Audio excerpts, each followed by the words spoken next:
manifesta pela minha soltura, dizendo que estava demonstrado que não havia ocorrido aquela viagem, que aquela viagem não havia acontecido, que não havia qualquer indício encontrado pela Polícia Federal na minha residência de indícios de fuga. Posteriormente, a Polícia Federal inova nos autos, trazendo novos elementos que, como eu disse, são extremamente frágeis, um documento imprestável dos Estados Unidos, e que, como eu disse, está sendo investigado, e está sendo investigado, inclusive, porque há um disclaimer muito claro, dizendo que autoridades não podem utilizar aquela informação, que aquela informação, caso fosse utilizado por oficiais, e lá faz uma lista bastante exaustiva, listando, inclusive, autoridades tribais de tribos indígenas, caso fosse utilizado para fins oficiais, aquilo poderia constituir crime à segurança nacional americana, violação de sistemas americanos e outras coisas. Esse é um ponto. Outro ponto é justamente o registro de entrada que aparece no sistema dos Estados Unidos enquanto eu estava preso, em abril de 2024, logo após o próprio sistema migratório americano, o Customs and Border Protection, o CBP, confirmar com dados oficiais, por meio do I-94, por meio de comunicações com os meus advogados constituídos nos Estados Unidos, que meu último registro de entrada era setembro de 2022, como eu informei, inclusive, a Polícia Federal, por ocasião do único depoimento ao qual eu fui convocado no dia 22 de fevereiro, e que foi solenemente ignorado. Então, Excelência, a fim, como o senhor falou, poderia ser algo bastante geral, né? Só para a gente repassar os pontos centrais dessa denúncia. Essa denúncia, desde o início, ela tem se fiado em pilares muito frágeis. Um deles é a delação do Cid, que é uma delação de Schrödinger, né? Cada hora ela diz uma coisa, uma hora ela diz uma coisa, outra hora ela diz o oposto. Inclusive, nessa última oportunidade que nós tivemos de ouvi-lo, ele disse ali informações totalmente novas, disse inclusive que nunca chegou a ver a minuta, mas em outro momento ele descreve qual seria o conteúdo dessa minuta. Então, assim, uma coisa que eu acredito totalmente descredibilizada, tanto é que a própria Procuradoria-Geral da República considerou que houve deslealdade por parte do delator, que faltou com a verdade. O próprio relator, ministro Alexandre de Moraes, em diversas ocasiões trouxe o Mauro Cid para prestar esclarecimentos, chegando a dizer, inclusive, que havia indícios de que, por relações pessoais ou relações de subordinação e hierarquia, ele poderia estar protegendo pessoas. E eu tenho a firme convicção de que, da mesma forma que ele poderia, talvez, estar protegendo pessoas, ele poderia estar selecionando bodes expiatórios, que é o que me parece que ele tentou fazer, me colocando numa reunião que todas as demais testemunhas dizem que eu não estava, que todos os elementos técnicos mostram que eu não estava, e esse é um elemento fragilíssimo, porque nós sabemos que a delação é meio de prova e não prova. Segundo elemento, depoimento do general Freire Gomes.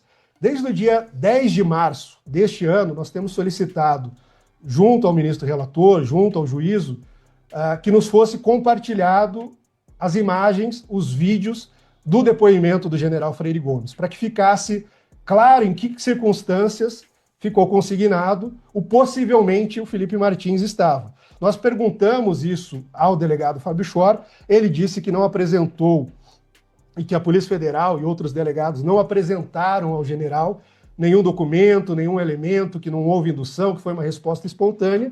E, no entanto, o próprio general Freire Gomes, em documento juntado aos autos, assinado por ele, assinado pelo advogado dele, diz de forma clara e explícita que ele nunca afirmou que Felipe Martins estaria na reunião, que esse possivelmente ficou consignado a partir de um registro de entrada com o meu nome, que foi mostrado para ele, e a partir de termos e de partes da delação do coronel Mauro Cid, que foi mostrada a ele enquanto ela ainda estava em sigilo. Então houve ali, sim, no meu entender, na minha convicção, e na convicção, acredito também da minha defesa técnica, uma tentativa de induzir a testemunha, e essa tentativa de induzir a testemunha custou também, talvez, a indução da Procuradoria-Geral da República ao erro, a indução do próprio ministro relator ao erro, porque levaram aquilo em consideração. Mas o que é ainda mais grave, porque ficou constado, ficou consignado ali, possivelmente Felipe Martins. Qualquer pessoa que leia o possivelmente, que aparece ali por 3 ocasiões, possivelmente Felipe Martins estava presente, possivelmente Felipe Martins leu, qualquer pessoa saberia que possivelmente significa, indica dúvida, incerteza. No entanto, a Procuradoria-Geral da República, ao realizar ali o texto, ao concretizar o texto da denúncia, ela suprime a palavra possivelmente, que foi suprimida também do relatório apresentado à primeira turma no dia 22 de abril deste ano, por ocasião do voto que recebeu a denúncia contra mim. E naquela ocasião ficou muito claro que o único elemento, como a delação não era um elemento autônomo, não poderia ser o único elemento, que o único elemento utilizado foram as palavras do general Freire Gomes, que agora já restam totalmente esclarecidas. Da mesma forma, um registro de entrada extremamente problemático, que a gente, ao longo da instrução processual, identificou erros dos mais absurdos. O meu nome ali, por exemplo, sempre aparece de forma, com a grafia incorreta, eu apareço como Felipe, como Filipe, como Filipem, ou seja, não havia qualquer rigor naquilo.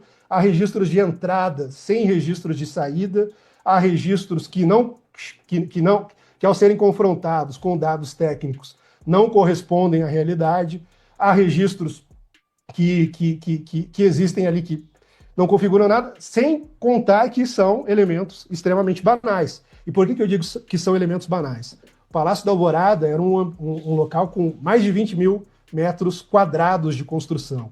Em alguns momentos, havia ali 300, 400 pessoas trabalhando, entre motoristas, segurança, jardineiros, cozinha, os funcionários, enfim, de todas as áreas ali de manutenção, serviços gerais. E essas pessoas ingressavam ali diariamente. E o fato delas ingressarem lá não significava que elas tinham qualquer tipo de contato com o presidente, muito menos um contato de natureza golpista, que sequer era do feitio do presidente da República. Então, pega-se um registro de entrada no portão do Palácio da Alvorada, como se o Palácio da Alvorada fosse o consultório de um dentista, que bastava entrar lá que você ia ser atendido. Muitas pessoas entravam, tentavam falar com o presidente da República, não conseguiam, esperavam por horas. Isso, inclusive, parece constar do confronto entre os registros de entrada com os registros da agenda do presidente. Inclusive, em vários desses dias em que constam a minha entrada, consta o meu nome no registro de entrada do Palácio da Alvorada e não consta na agenda pessoal ou oficial do presidente da República. Então, são elementos extremamente problemáticos, mas que até agora têm sido utilizados para criar cerceamentos os mais absurdos, né? A gente está numa semana em que houve diversas manifestações de corte político, e eu entendo que não cabe aqui avançar no discurso político, mas cabe sim uma contextualização, porque a denúncia feita pela PGR ela começa justamente com uma introdução de natureza política, e a gente está numa semana que todos os órgãos de imprensa têm se levantado, têm erguido a voz contra a censura no Brasil. E eu gostaria também que ficasse consignado que eu estou sob censura há quase 2 anos. Eu não posso conceder entrevistas, eu não posso me expressar por redes sociais, eu não posso ser filmado, eu não posso ser fotografado. Inclusive, no dia 22 de abril, quando eu estive pessoalmente, presencialmente, nas dependências da primeira turma, do plenário da primeira turma, no STF, um fotógrafo tirou a minha foto, colocou na página do STF e foi, segundo a imprensa, mas a foto estava lá, tem o registro, recebeu a ordem que tinha que tirar. Ou seja, por alguma razão, eu sou uma pessoa que hoje se busca esconder. Por alguma razão, eu sou uma pessoa que hoje não se permite falar publicamente, que não se permite dar a minha versão, exercer a ampla defesa, não só naquilo que diz respeito à defesa técnica, que tem sido exercida de forma heróica, em que pese todas as violações. É isso aí, meus amigos, você está vendo aqui o depoimento do Felipe Martins, exatamente ocorreu hoje esse depoimento, e você vê, né, que o Felipe Martins está totalmente contestando aí todas as ditas provas, que são provas frágeis, baseadas na delação mentirosa do Mauro Cid. Essas provas são de que ele estava nos Estados Unidos, ele provou aí que não estava nos Estados Unidos, inclusive nos Estados Unidos está ocorrendo já essa investigação de quem forjou a entrada dele lá nos Estados Unidos, quem foi que falsificou essa entrada. Isso está sendo apurado pelas cortes americanas, em que pode se ver essa ligação aí com autoridades brasileiras pode ocorrer em crime à soberania dos Estados Unidos, né? Crime de segurança à soberania dos Estados Unidos, porque não se pode forjar a entrada de ninguém nos Estados Unidos, mas forjar a entrada de Felipe Martins, e ele provou aí que estava em Curitiba, tem a sua herb de geolocalização do celular dele, tem aí as passagens que ele comprou para Curitiba.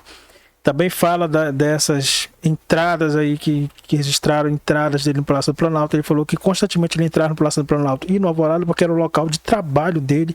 Ou seja, ele estava lá diariamente, constantemente entrando no Palácio do Alvorada e no Planalto porque era o trabalho dele, né? Inclusive várias pessoas também entraram no mesmo horário que a Polícia Federal diz lá que ele entrou no horário em que ocorreu uma reunião, e ele disse que ele não participou das reuniões. E os depoimentos tanto do Freitas como de outros generais que participaram dessa tal de reunião aí, que foi uma reunião do GLO, foi a última tratativa sobre se eles iriam fazer o GLO ou não, e naquela reunião foi decidido que não iriam fazer, e todos afirmaram que o Felipe Martins não estava presente nessa reunião. O que ele diz é que Mauro Cid usou ele como bode expiatório, sem provas nenhuma, e que o Fábio Chó deveria ter descartado essa delação premiada, até porque não tem provas. Mauro Cid estava falando por falar e escolheu o Felipe Martins como bode expiatório. O Felipe Martins se defendeu muito bem, né?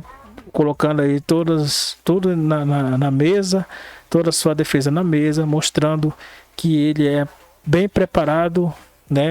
Um jovem inteligente, está fazendo sua defesa muito bem, e caiu por terra aí toda a narrativa da PGR, que se baseou numa delação falsa e mentirosa de Mauro Cid, sem prova nenhuma, e ele com provas de geolocalização da sua herb celular e provas mostrando que as provas eram frágeis, baseadas em delações falsificadas de Mauro Cid, e o próprio Felipe Martins, com provas concretas, derrubou toda essa narrativa.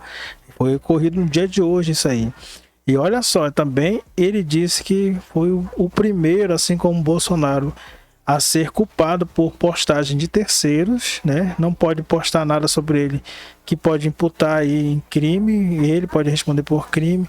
Não pode postar em redes sociais, não pode ter contato com a sua filha que está distante, não pode visitar a sua filha, enfim, ele é o primeiro totalmente censurado, tanto nas redes como em entrevista. Qualquer vídeo dele que circular pode imputar acusação contra ele, ou seja, ele tem sido um alvo muito forte aí do Moraes. Ela não pode me ver, ela não tem condições de viajar para cá, e não há nenhuma justificativa nos autos. Não é que há uma justificativa genérica do tipo, permanece o risco de fuga. Não, simplesmente não há. Não foi juntado aos autos qual é a razão. Só foi juntado aos autos o rol de restrições, que inclui as restrições de entrevistas, a restrição de expressão pelas redes sociais, o contato com uma série de pessoas, que tudo bem, até parece uma coisa mais natural, monitoramento eletrônico, comparecimento semanal, toda segunda-feira, no Fórum de Ponta Grossa, algo que já vem sendo apontado, inclusive, pelo Ministério Público de Ponta Grossa, pelos juízes responsáveis de Ponta Grossa, que parece excessivo e desnecessário, uma vez que eu sou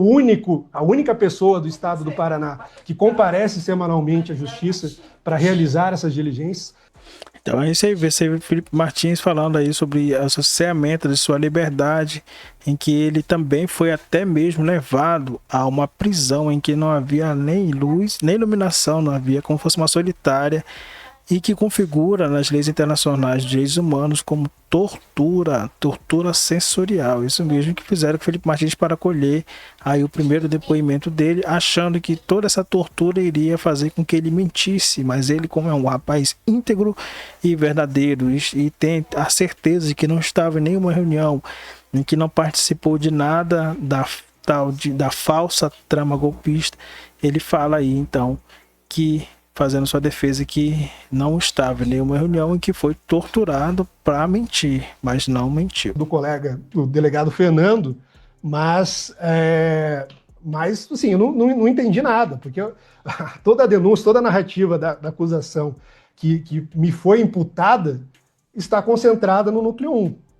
E nós não tivemos, inclusive, a oportunidade de inquirir os demais, ou interrogar os demais réus do Núcleo 1, que eram pessoas relacionadas aos fatos que estão sendo investigados aqui, de modo que esse é mais um prejuízo que vem sendo causado à minha defesa. Se entenda o contexto, que o isolamento em cela sem iluminação é algo vedado pela lei de execução penal no Brasil, é algo, inclusive, considerado crime de tortura, caso seja constatado, e, como eu disse, foram feitos os registros para que, eventualmente, isso seja verificado. Essa cela na qual eu constei não dispunha de iluminação, como eu disse, algo vedado, e que configura privação sensorial, uma forma de tortura reconhecida pela Carta de São José de Costa Rica, por tratados internacionais. Viu aí? Então, o próprio Felipe Martins aí dizendo que foi torturado numa tortura de privação sensorial. E já está, ele falou que já está tudo registrado aí, tanto no Ministério Público e tudo, e no devido tempo adequado, assim que a justiça correr, né, vai com certeza pedir uma indenização do Estado por tortura. Então tentaram torturar Felipe Martins, torturaram Felipe Martins, na verdade. Agora vamos encerrar aqui, vamos entregar aqui essa notícia onde fala o seguinte, ó. O Eduardo Bolsonaro critica a medida arbitrária do ministro do STF. O deputado federal criticou mais uma medida imposta pelo ministro Alexandre de Moraes, do Supremo Tribunal, que desta vez visa cercear a sua liberdade de expressão de seu pai, o ex-presidente Jair Bolsonaro. O parlamentar compartilha uma notícia em seu perfil na rede social X com o título: Bolsonaro será preso. Caso Eduardo poste falas do pai na rede, diz Moraes. Na legenda, o deputado chamou a medida como tentativa tosca e desesperada de me censurar usando meu pai como refém. Então, pessoal, esse foi o nosso vídeo de hoje. Não esqueça aí de deixar o seu like, também se inscrever no nosso canal para mais informações. Estamos sempre aqui no Direita News trazendo o melhor para vocês. Um abraço e até o próximo vídeo.